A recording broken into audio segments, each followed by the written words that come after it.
Baik, assalamualaikum warahmatullahi wabarakatuh. Kembali lagi bersama saya. Nah, di sini kita akan membahas soal kelanjutan dari nomor 2 ya, yaitu nomor 3 untuk kasus potensial listrik. Nah, di sini ada sebuah muatan kontinu yaitu berbentuk batang plastik.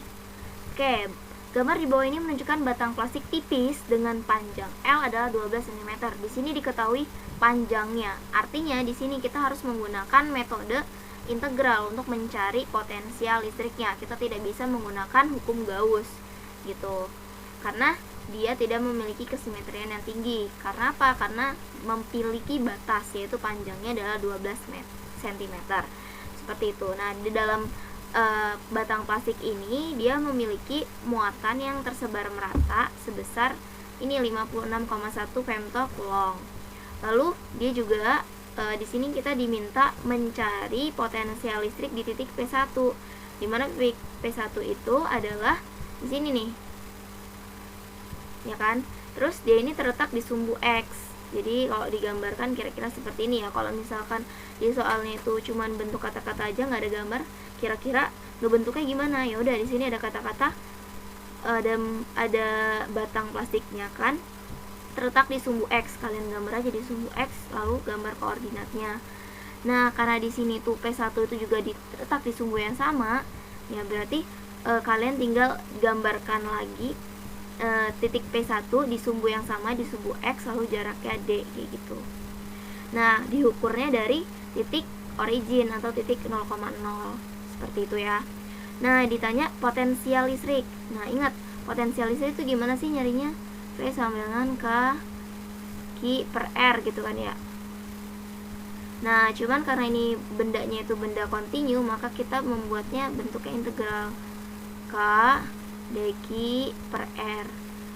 Oke, sebelumnya ketika kita mengerjakan muatan kontinu, maka kita perlu mencuplik bagiannya gitu. Jadi kita perlu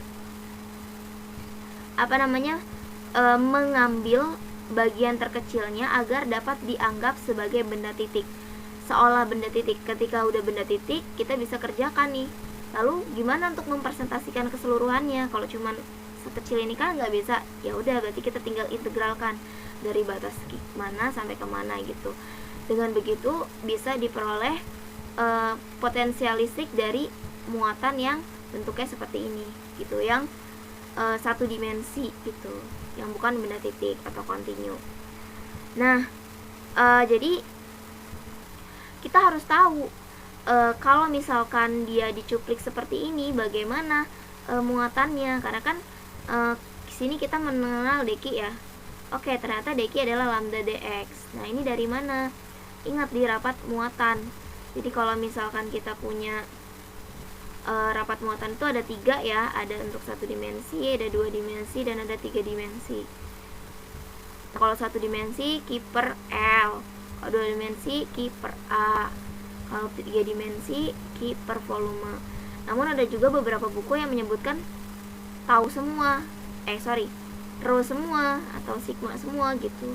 Itu juga tergantung, tapi secara umum rapat muatan itu dilambangkan, disimbolkan seperti ini. Intinya rapat muatan itu jumlah muatan per dimensinya ya. Oke. Nah, di sini kita akan mencari potensial listriknya. Setelah kita cuplik, kita tahu dq-nya adalah lambda dx, karena tadi kita mencupliknya itu adalah dx gitu ya, di sumbu x juga, makanya dx. Kalau di sumbunya dy nanti. Nah, kita juga tahu bahwa Q tadi adalah lambda adalah Q per L ya di sini ya. Kita bisa masukkan ke dalam potensialnya. Kira-kira kalau saya tuliskan seperti ini. dV sama dengan 1/4 pi epsilon 0 dq per d plus x gitu kan ya.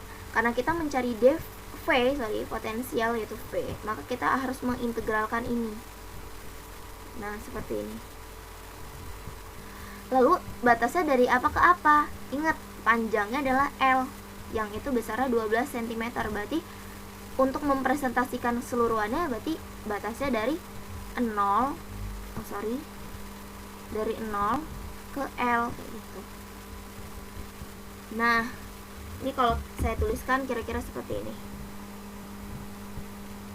Jadi ketika kita mau mencari V, kita harus integralkan dV kan ya.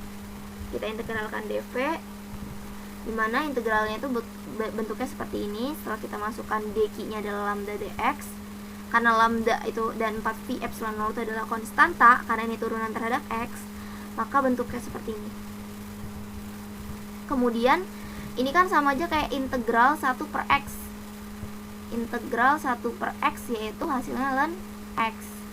Ya, berarti integral dari 1 per dx, 1 integral dari 1 per d plus x, ya hasilnya ln d per x plus x gitu ya, seperti ini.